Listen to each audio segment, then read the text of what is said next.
Well, when global headlines scream US strikes in Nigeria, the reaction abroad is often instant fear. There are concerns in area of hesitation and even questions about safety here in Nigeria. But does that headline reflect lived reality on the ground with the dirty December that we're talking about, the Lagos, and quite a number of people even trooping in from outside the country? What we're doing now is shifting our lens from missiles to messaging, from military action to global perception. Let's bring in John James Olomo, who is founder and CEO of Tribal Tapestry. It's a cultural bridge between Nigeria and the African-American diaspora, and he works directly with visitors, investors, and cultural tourists. I'm told he was recently in Nigeria himself. Thank you for joining us on the program. Good evening. Good evening. Thank you so much for having me.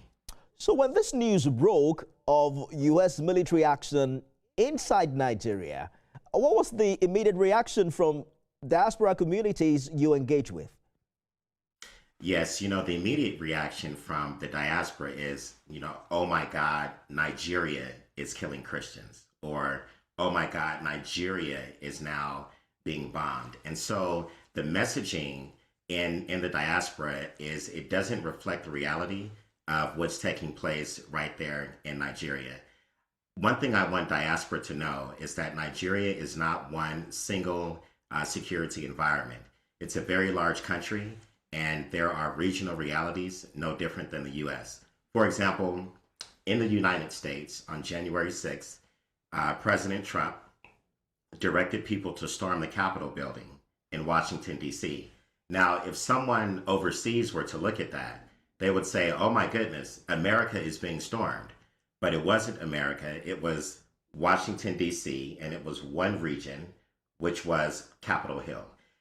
And so the situation is pretty much the same right now. In Nigeria, there are surgical strikes taking place with precision in northern Nigeria, in the northwest corridor of Nigeria, in Sokoto. And so Nigeria remains very much safe for diaspora to visit and travel, particularly through Lagos and the Southwest Cultural Corridor.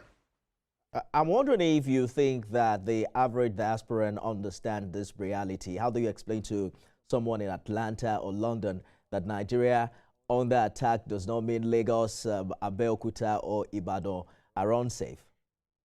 Exactly. When we enter Nigeria, we bring in lots of guests.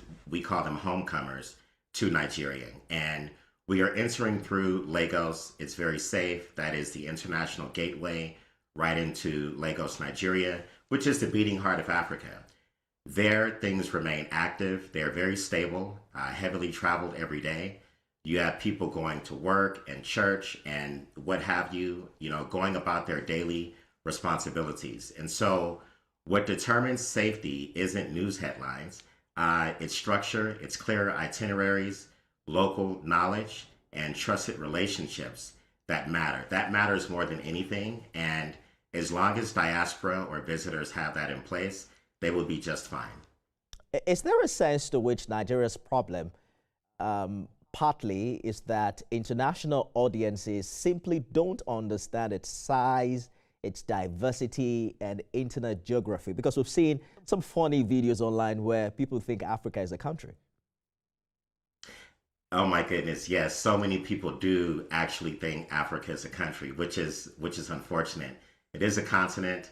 There are several countries. Nigeria is a country with several of its own states, no different than the U.S. I think that it's important for people to understand reality and lived experiences and separate those lived experiences from news headlines. For example, we brought some people to Nigeria earlier this year, and one lady on our tour, she got teary-eyed, she was upset, and I said, hey, what's going on with you today? And she said, we have been lied to our whole life. We have been told Africans didn't like us, Nigerians didn't like us, that Nigeria wasn't safe. She said, since the moment I set foot on ground, I have felt welcomed, open arms. I felt nothing but love from Nigerians. everywhere I go, I see billboards of people that look like me. And she went on to say that just the environment of being in Nigeria was psychologically and emotionally healing for her own spirit. So realities like that are far different than the news headlines. And so those lived experiences become very important, and we need to share them on behalf of other diaspora. Perception is everything, especially when you consider messaging from the U.S. president, his immediate reaction to the attack in Sokoto, talking about how he launched a powerful and deadly strike, and how the U.S. is capable of doing and executing numerous perfect strikes, even threatening more, and using expressions like the slaughtering of Christians in worldview. For someone considering travel, business, or cultural exchange, how powerful is that psychological effect of foreign military involvement, even if the action is limited, as we know it? Right. Nigeria cooperating with the United States isn't inherently a problem. Cooperation can be beneficial as long as it's clearly defined and Nigeria's sovereignty is respected. And I think that's been upheld so far, is that Nigerian sovereignty has been protected. And that is very important. We don't want a situation where a person like Donald Trump, to be frank with you, he can be an ally today. And I think Nigerians need to understand what they are dealing with in terms of someone like Donald Trump. Because many Nigerians welcome U.S. involvement. That's fine as long as that involvement remains in respect to Nigeria's sovereignty. And that involvement has to remain surgical and precise in those strikes. Because otherwise, you have a president like Donald Trump who's very unpredictable. He can be an ally today, but frankly, Nigeria's biggest area boy tomorrow if he is not held in check and if Nigeria's sovereignty is not respected. You've shared testimonials from visitors who say they felt safe visiting Nigeria. Why is the lived experience more powerful right now than official government statements? And precisely how well is that doing vis-a-vis the news headlines everywhere? Because you tune into international channels now, the headline is how, U.S. struck a place in Nigeria, in its fight against terrorism.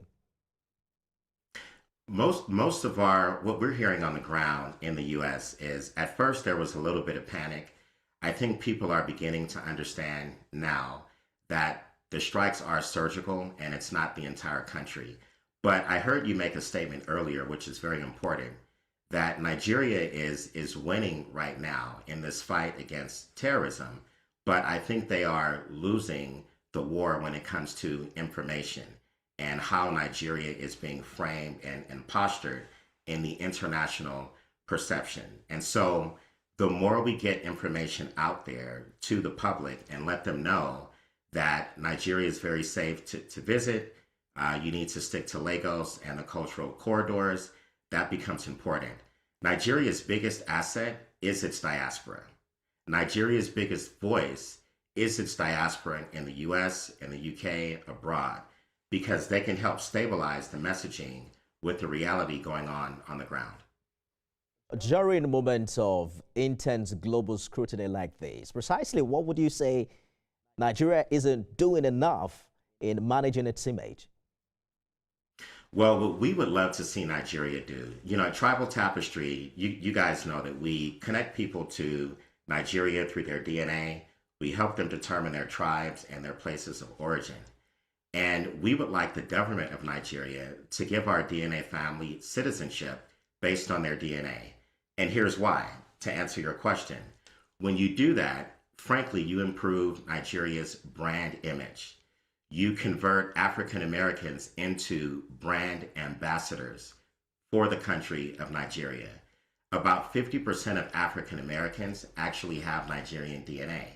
And so when you give them something, when you give them citizenship, or you give them some form of national status, you now have an ally. And you have an ally in the West, you have an ally in the form of Nigeria's biggest and most economically viable tribe, which is the African American tribe, if you will. They spend $1.1 trillion a year in consumer spending.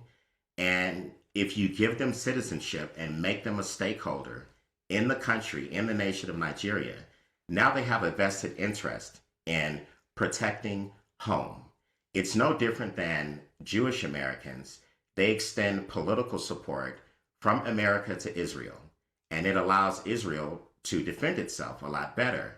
So if African Americans were granted dual citizenship in Nigeria based on their DNA, that political support would extend from the United States of America to Nigeria, and the brand of Nigeria would remain sovereign and protected in times like this, where you have these informational warfare games taking place. But Nigeria needs to leverage its diaspora in order to protect its brand. You've described the diaspora as a bridge, and perhaps your expectation is that African American Afro-diaspora engagement would help counter fear-based narratives. But precisely what do you see this citizenship do? Do you intend it to push investments by merely granting citizenship? What impact or what implication do you see that have in the short and long term? I appreciate the question. The implication on the short and long term would be very powerful. We can look at countries like Ghana, who has done some form of citizenship based on descent. We can look at Sierra Leone. Their country has improved quite dramatically. If we look at Nigeria, Nigeria sits in a very unique position. Number one, it's the beating heart of Africa, right? It's the biggest economy. When people think of Africa these days, many times they reference Nigeria. And so giving citizenship to African Americans based on their DNA would allow that $1.1 trillion of spending power, percentages of that would siphon into Nigeria. Frankly, 10% of the African American consumer spending, if Nigeria were to tap just 10% of that flowing into the country through deposits, real estate investment, business startups, and things of that nature, you would triple Nigeria's GDP.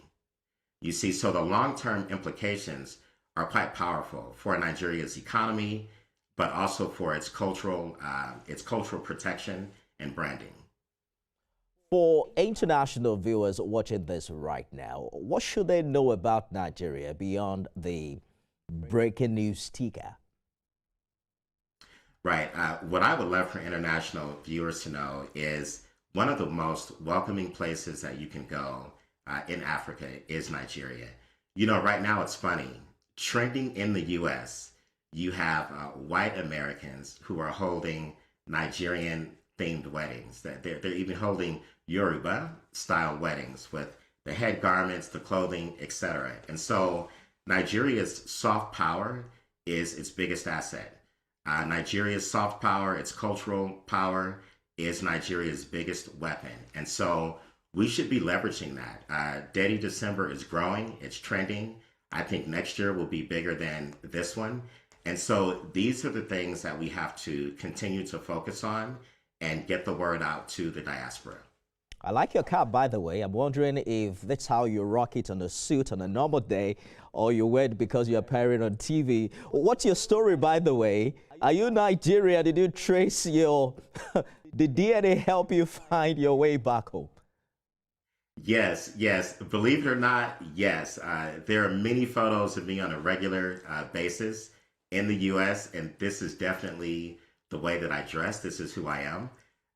For myself, it took me many years to trace my roots, and I finally found myself in the Yoruba tribe of southwestern Nigeria. That took about 7 years for me.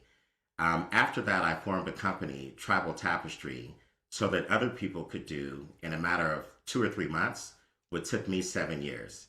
From there, I went further into Ikorodu, which is where my bloodline links me to, through the Olomo Mosene family. I was titled there as Basheto Iparabo Sile of Ikorodu Kingdom, which means the pathfinder who leads the diaspora to their origin and their source. My bloodline by birth connects me to the Shanlu royal family of Imota. And so I'm a prince there. And when we bring people to Nigeria to visit, we bring them through those cultural corridors of Ikorodu, Imota, Shasha, Ile-Ife, and that creates a very safe environment for our visitors also, and it respects their cultural dignity because they are also on their ancestral journey. Interesting story. We've completely run out of time. We'll probably find some other time to explore this further. John James Olomo, founder, CEO, Tribal Tapestry. Thank you for talking to us. Thank you for having me. Thank you. That's our show today, everyone. Remember, you can watch it again at midnight and 6 a.m. tomorrow. Compliments of the season. I am Nifebi Okuntoye.